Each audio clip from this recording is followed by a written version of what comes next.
In the days of the judges, there was a famine in the land.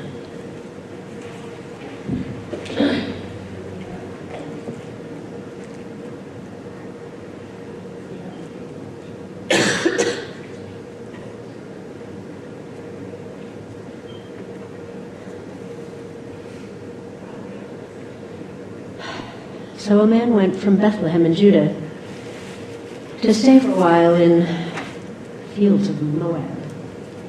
He, his wife, and his 2 sons. The man's name was Elimelech.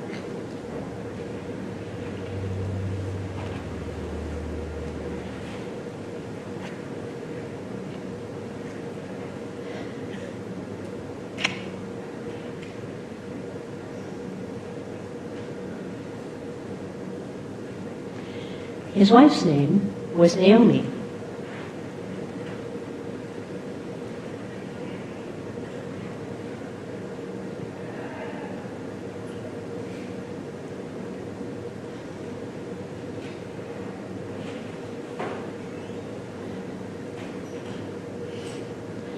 And the names of his 2 sons were Machlon and Kilion.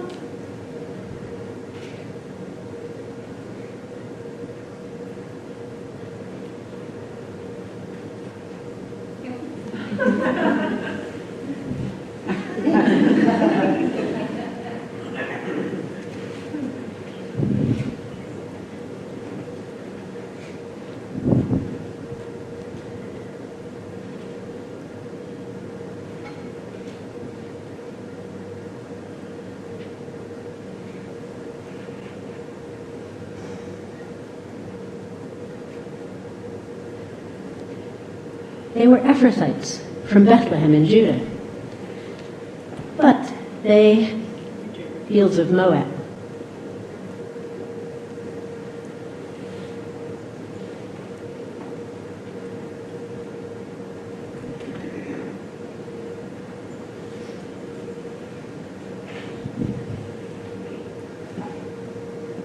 And there they were. But Elimelech, Naomi's husband, died.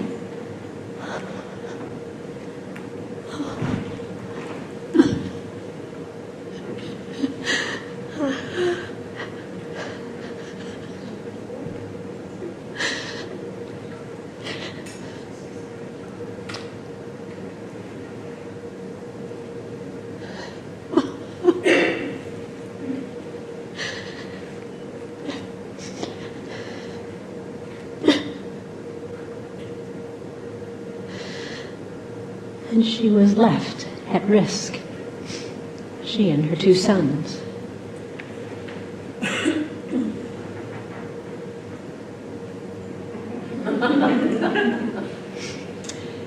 They picked up Moabite wives, one named Orpah and the other Ruth.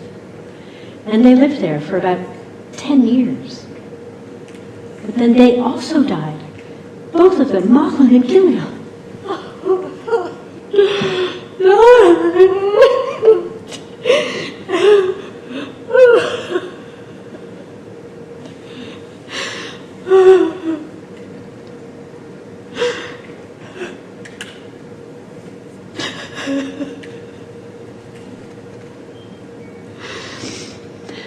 And she was left in dire straits, without her 2 sons or her husband.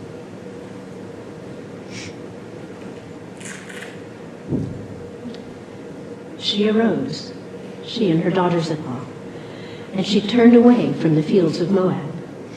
For she heard in Moab that the Lord had visited his people by giving them food. So she went out from the place where she had been.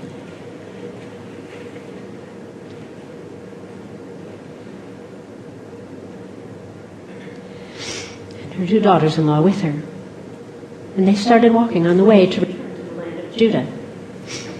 Naomi said to her daughters-in-law, "Return, go, each of you, to your mother's house. May the Lord show steadfast love and faithfulness to you, as you have shown to those who died, to me. The Lord grant that each of you will find a resting place in the home of a husband." And she kissed them And they wept out loud. They said, "No, we will go back with you to your people." But she said, "Return, my daughters. Why would you go with me? Do I have any more sons in my womb who could become husbands for you? Return, my daughters, go, because I am too old to have a husband." If I said, "I have hope," or even, "I will have a husband tonight," or even, "I have given birth to sons," would you then wait for them until they grew up? Would you keep yourselves back for them and not marry? No, my daughters. My situation is too bitter for you, because the Lord's hand has gone out against me. And he wept loudly again. Then Orpah kissed her mother-in-law goodbye.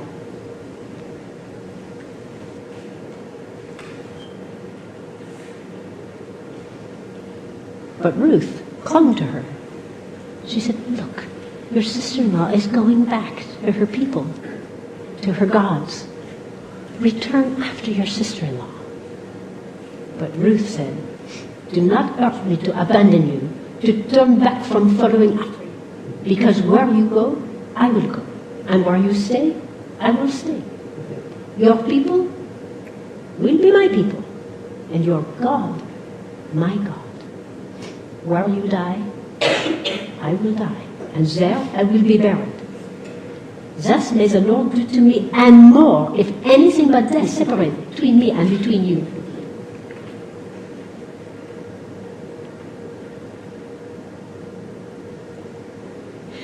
She saw that she was determined to go with her.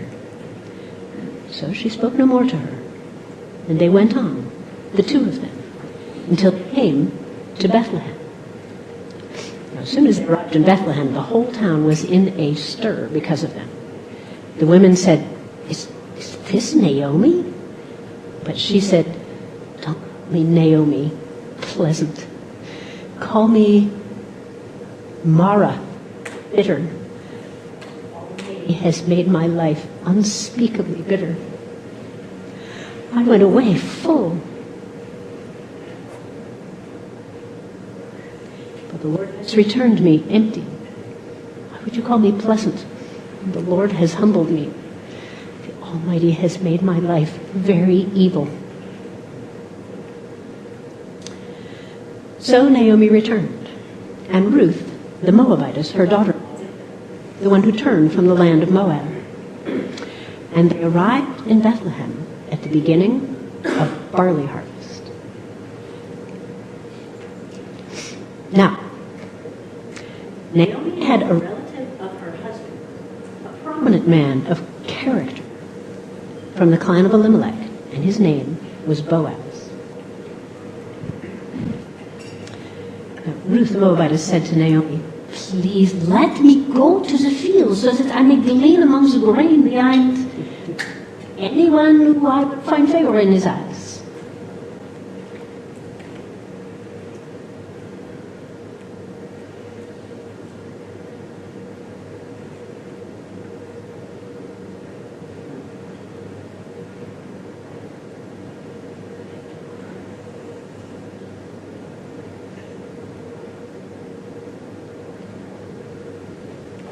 She said to her,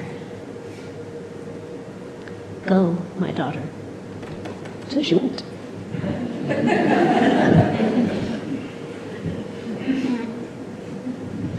And she came in and gleaned in the field behind the harvesters.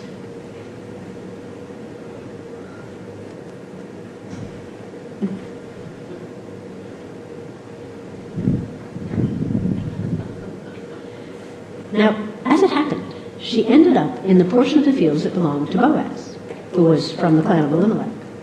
And lo and behold, there came Boaz from Bethlehem. He said to the harvesters, "The Lord be with you." And they said, "May the Lord bless you." Then Boaz asked his servant, the foreman of his harvesters, "Who does that young woman belong to?" And the foreman answered, "She's a Moabite girl, the one who returned with Naomi from the fields of Moab." She said, please, I may glean and gather among these stalks of grain behind the harvesters? So she came in. And she has been on her feet from that time in the morning until now. This rest of hers in the shelter has been brief. Then Boaz said to her, "My daughter, listen. Don't go to glean in another field, and don't move on from this one. Stick this close to my servant girls. Keep your eye on the field where the men are harvesting, and follow along after the women. I command the young men not to harm you. And if you're thirsty, go to the water jars and drink from what the servants have drawn." She dropped down and bowed to the ground and said, "Why have I found favor in your eyes that you would give attention to me? I'm a foreigner." Boaz answered, he said, "It has been fully reported to me all that you did for your mother-in-law after the death of your husband. How you left behind your father and your mother and the land of your ancestors and came to a people you had never known before. May the Lord reward your deed. May your compensation be complete from the Lord, the God of Israel, under whose wings you have come to take refuge." She said, "May I find favor in your eyes, my Lord, because you have comforted me, and you have spoke to the heart of your maidservant. But I am not as one of your maidservants." At mealtime, Boaz said to her, "Come over here and eat some of the bread, and dip your piece in the vinegar." So she sat down beside the harvesters, and he passed her some roasted grain.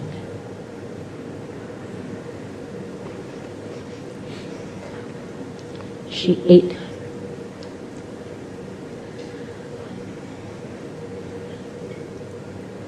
And she had enough. And set some aside.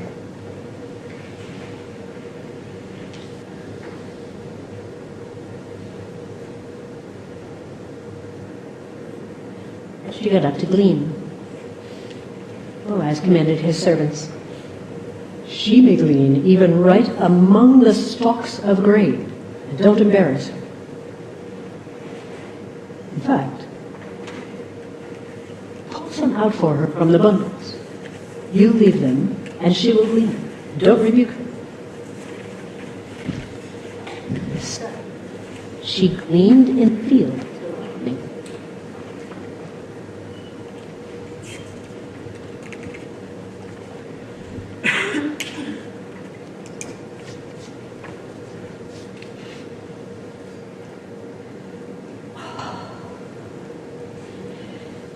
Then she beat out what she had gleaned.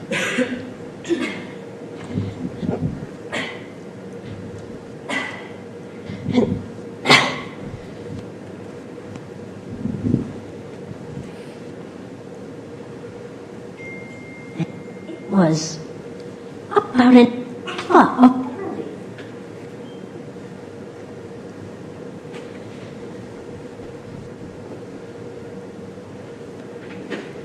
She hoisted it up and went back to the town.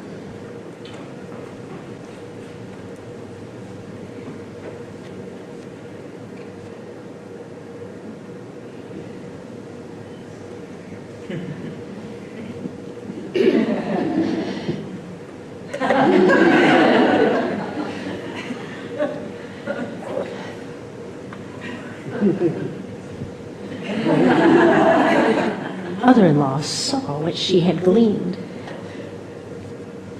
Plus, she brought out and gave her what she had saved after she had eaten her fill.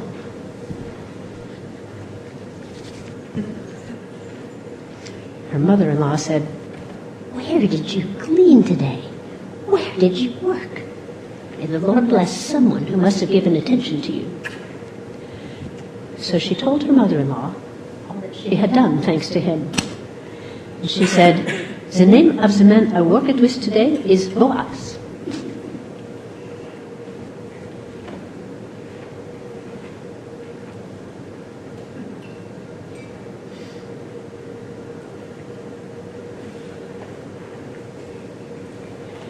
Naomi said to Ruth, her daughter-in-law, "May he be blessed of the Lord, who has not abandoned his steadfast love and faithfulness to the living and the dead." Naomi said to her, "That man is close to us. He is one of our kinsmen redeemers." And Ruth the Moabitess said, "He even said to me, 'Stick close to my workers until they finish all of my harvest.'"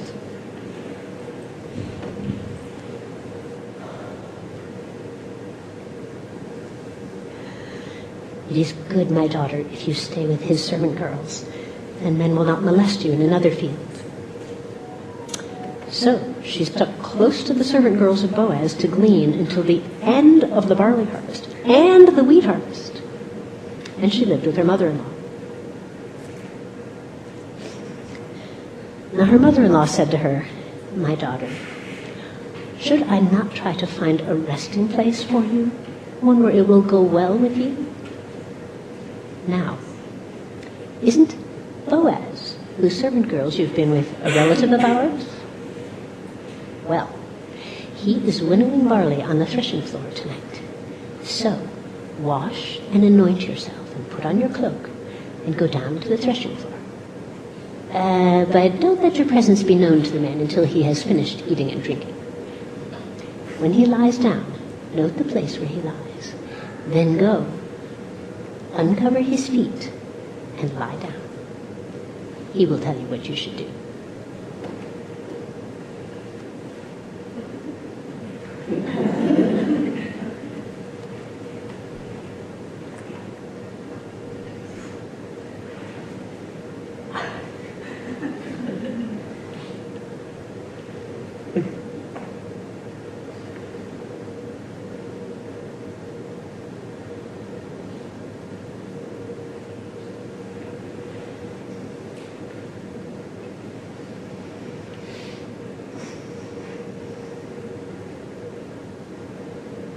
She said to her, "All that you say, I will do."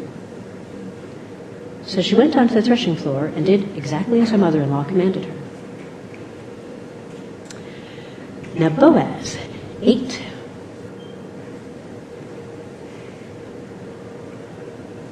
and drank. And his heart was glad.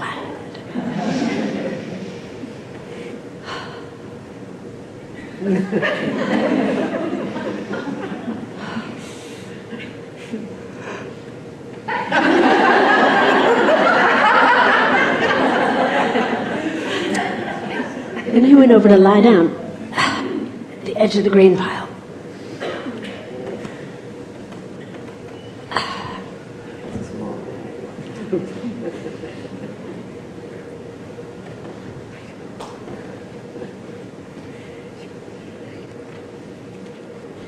She approached in secrecy.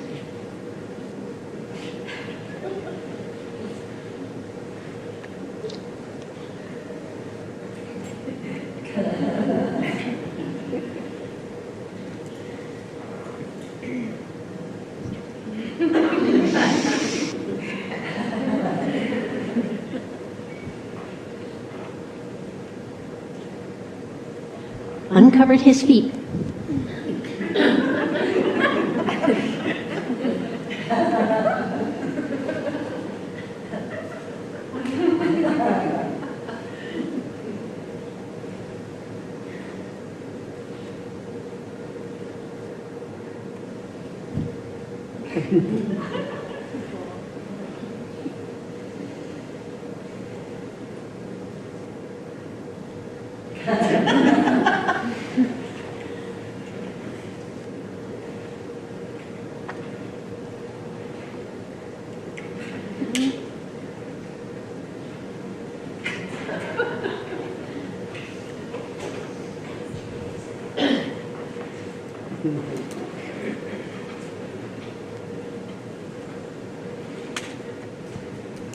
And lay down.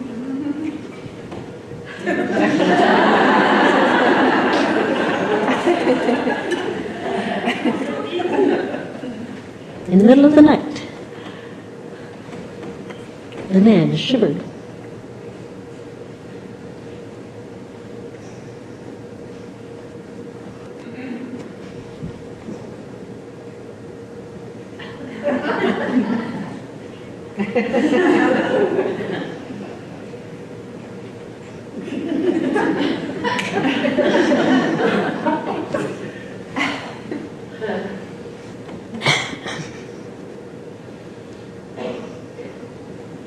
He felt around and...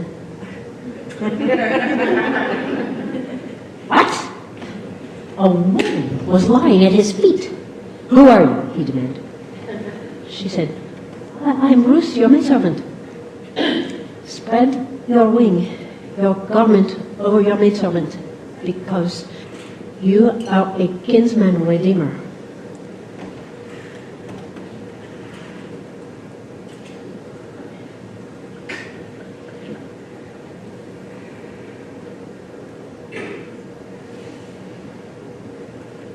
He said, the Lord bless you, my daughter.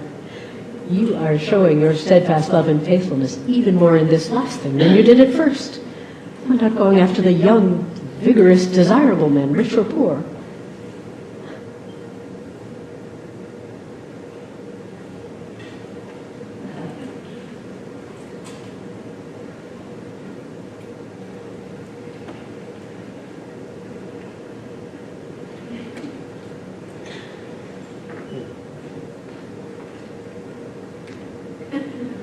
He said, don't be afraid, my daughter.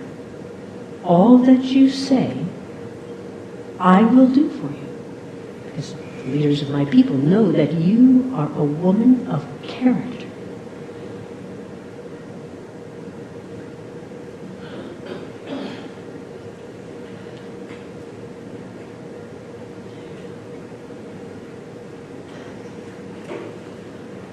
Now, it is indeed true that I am, in fact, a kinsman redeemer. There is a kinsman redeemer nearer than I. Stay here for the night. And in the morning, if he will redeem you, good. Let him redeem you. But if he does not want to redeem you, as the Lord lives, I myself will redeem you. Lie down until morning. So, she lay at his feet until morning, but got up before people could recognize each other. And he said, don't let it be known that the woman came to the threshing floor. He also said, bring me the cloak you're wearing and hold it fast.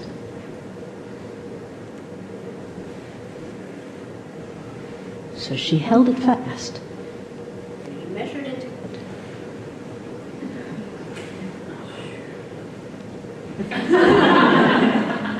6 measures of barley.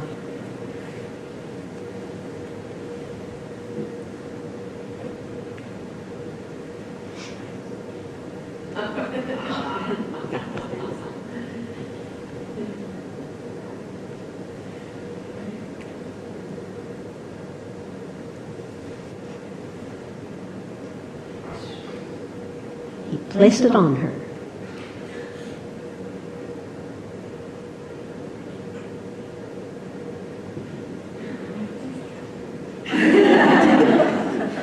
Then he went to...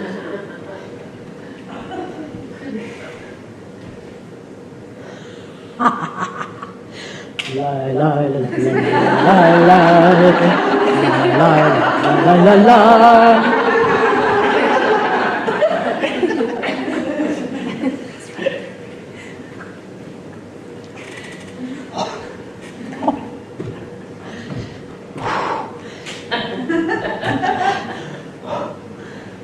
She went to her mother-in-law.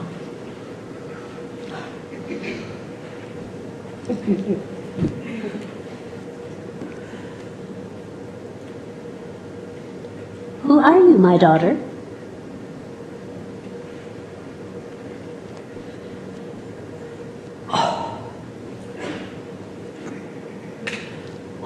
She told her mother-in-law all that the man had done for her.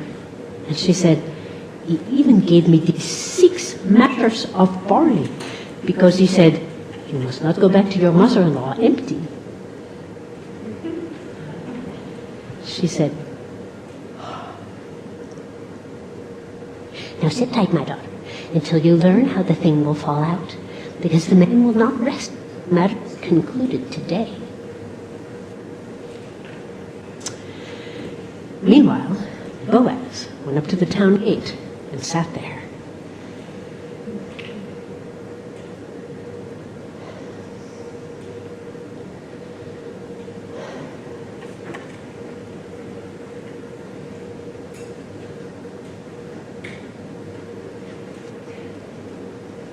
And lo and behold, along came the kinsman redeemer Boaz had spoken about, passing by.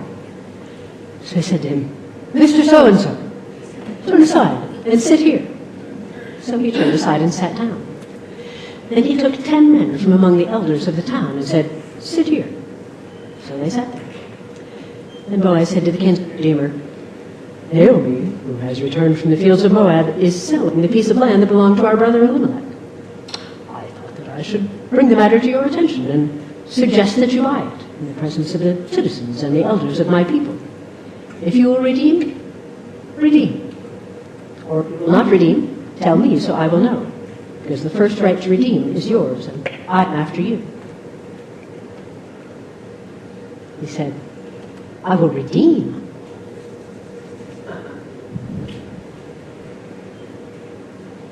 And Boaz said, "On the day that you buy the field from the hand of Naomi and from Ruth, the Moabitess, you acquire the widow of the deceased in order to establish the name of the dead on his inheritance."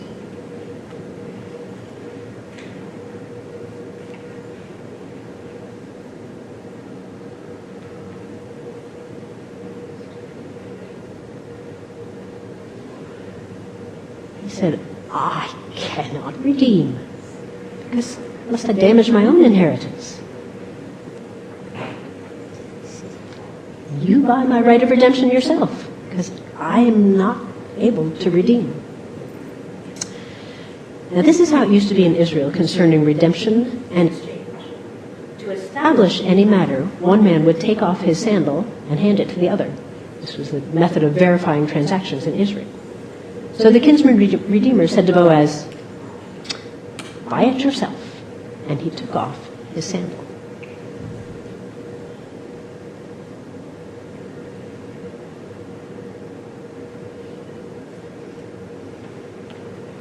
Then Boaz said to the elders and all the people, "You are witnesses today that I am buying all that belonged to Elimelech and all that belonged to Chilion and Machlon from the hand of Naomi.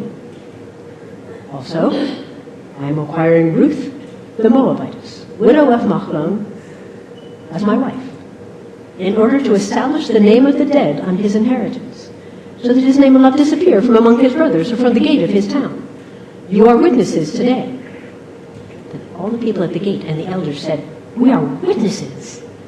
May the Lord make this woman who is coming into your house to be like Rachel and Leah, who between them built up the house of Israel. Do mighty deeds in Ephratah and gain a great name at Bethlehem.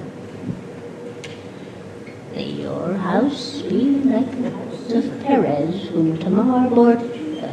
From the offspring the Lord will give you from this young woman." So Boaz took Ruth, and she became his wife. He came to her, and the Lord granted her conception, and she gave birth to a son. And the women said to Naomi, "Blessed be the Lord, who has not left you cut off without a kinsman redeemer today. May he be famous in Israel. May he become for you as one who restores life and who provides for your old age. Because your daughter-in-law, who loves you, has given birth to you. She who is better to you than 7 sons." So Naomi took the child and laid him in her lap, and she became his guardian. And the women of the town gave him a name, saying, "Oh, a son has been born to Naomi." And they called his name Obed. He was the father of Jesse, the father of David. This then is the family line of Perez. Perez was the father of Hezron. Hezron, the father of Ram. Ram, the father of Amminadab. Amminadab, the father of Nachshon. Nachshon the father of Salmon, Salmon the father of Boaz, Boaz the father of Obed, Obed the father of Jesse, and Jesse the father of David.